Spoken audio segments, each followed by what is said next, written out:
கிருஷ்ணதேவராயருக்கு அவருடைய தாயார் மேல் அன்பும் மரியாதையும் உண்டு. தாய் மேல் அளவு கடந்த பாசம் வைத்திருந்தார். அவரது தாயாருக்கு வயோதிகமாகிவிட்டபடியால் மிகவும் நோய்வாய்ப்பட்டிருந்தார். வைத்தியரை அழைத்து தன் தாயின் உடல்நிலையை பரிசோதிக்க செய்தார். பரிசோதனை செய்த வைத்தியரும் தங்கள் தாயார் அதிக நாள் தாங்க மாட்டார்கள், விரைவில் சிவலோக பதவி அடைந்து விடுவார்கள் என்று கூறினார். அது கேட்ட மன்னர் வேதனையுற்றார். தன் தாயாரிடம் சென்று, அம்மா, உங்களுக்கு சாப்பிட எது மிகவும் ஆசையாக இருக்கின்றது என்று கேட்டார்.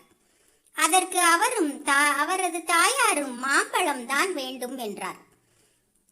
அப்போது மாம்பழம் கிடைக்கக்கூடிய காலம் அல்ல. இருப்பினும் தன் ஆட்களை அனுப்பி எங்கிருந்தாவது மாம்பழம் வாங்கி வர ஏற்பாடு செய்தார். ஆட்கள் மாம்பழம் வாங்கி வர புறப்பட்டனர். மாம்பழம் வந்து சேர்வதற்குள் அவரது தாயார் மரணம் அடைந்து விட்டார். மாம்பழம் சாப்பிடாமலேயே தன் தாயார் மரணம் அடைந்தது குறித்து மன்னர் மிக வேதனை அடைந்தார். அதற்கு பரிகாரம் காண எண்ணி அரண்மனை புரோகிதர்களை அழைத்து ஆலோசனை கேட்டார். பேராசை பிடித்த புரோகிதர்களும் மாம்பழம் சாப்பிடாமல் இருந்ததால் அவரது ஆன்மா சாந்தியடைய தங்கத்தால் 108 மாங்கனிகளை செய்து 108 புரோகிதர்களுக்கு கொடுத்தால் எல்லாம் சரியாகிவிடும் என்றனர். மன்னரும் அதற்கு சம்மதித்தார். 108 மாம்பழங்கள் தங்கத்தால் செய்ய ஏற்பாடு செய்தார். சில நாட்களில் தங்க மாம்பழம் தயாரானது. அவற்றை 108 புரோகிதர்களுக்கு மன்னர் கொடுத்தார். புரோகிதர்களுக்கு மிக மகிழ்ச்சியுடன் அவற்றை பெற்றுக்கொண்டனர். இச்செய்தியை தெனாலிராமன் அறிந்து வேதனையுற்றான். புரோகிதர்களுக்கு தக்க பாடம் கற்பிக்க எண்ணினான். அதன்படியும் செயலாற்ற துணிந்தான். புரோகிதர்களை சந்தித்தார்.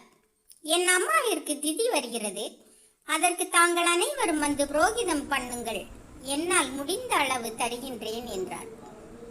புரோகிதர்களும் மகிழ்ந்து தெனாலிராமன் வீட்டிற்கு வந்தனர். அவனும் புரோகிதர்களை வரவேற்று உட்காரச் செய்தார். பின் கதவுகளை 4 பக்கமும் தாளிட்டு பூட்டி கொண்டார். ஏற்கனவே நன்கு பழுக்க காய்ச்சிய இரும்பு கம்பியால் ஆளுக்கு ஒரு சூடு போட்டார்.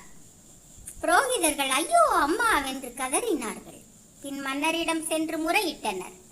இதை பார்த்த மன்னர் தெனாலிராமன் மீது அளவிலடங்கா கோபம் கொண்டார். பின் தன் பணியாட்களை அனுப்பி தெனாலிராமனை இழுத்து வரச் செய்தார். தெனாலிராமனை பார்த்ததும் ஏண்டா புரோகிதர்களுக்கு இவ்வாறு சூடு போட்டாய் என்று கேட்டார். மன்னாதி மன்னா, என்னை மன்னிக்க வேண்டும். நான் சொல்லுவதை தாங்கள் கவனமாக கேட்க வேண்டுகின்றேன். என் தாயார் உடல் நலமில்லாது இறக்கும் தருவாயில் வலிப்பு நோய் வந்து விட்டது. அதற்கு வைத்தியர்கள் என் தாயாருக்கு சூடு போடும்படி சொன்னார்கள். நான் சூடு போடும் முன் என் தாயார் இறந்து விட்டார்கள். ஆகையால் என் தாயாரின் ஆன்மா சாந்தி அடைய புரோகிதர்களுக்கு சூடு போடும்படி பெரியவர்கள் சொன்னார்கள். அவர்கள் சொன்னபடியே தான் புரோகிதர்களுக்கு சூடு போட்டேன். இதில் என்ன தப்பு என்று மன்னரிடம் கேட்டார் தெனாலிராமன். இதை கேட்ட மன்னர் கோபம் கொண்டே, என்னடா தெனாலிராமா, இது முட்டாள்தனமாக இருக்கின்றதே என்றார். விளக்கமாக கூறுகின்றேன், சற்று கேளுங்கள் என்றார். முன்பு தங்கள் தாயார் மாம்பழம் சாப்பிடாமல் இருந்ததால் அவர்கள் ஆன்மா சாந்தியடைய 108 பொன் மாங்கனிகள் 108 புரோகிதர்களுக்கு கொடுத்தீர்கள். அவர்கள் ஆன்மா சாந்தி அடையும் என்று சொன்னார்களே, அதன்படி தாங்களும் கொடுத்தீர்கள்.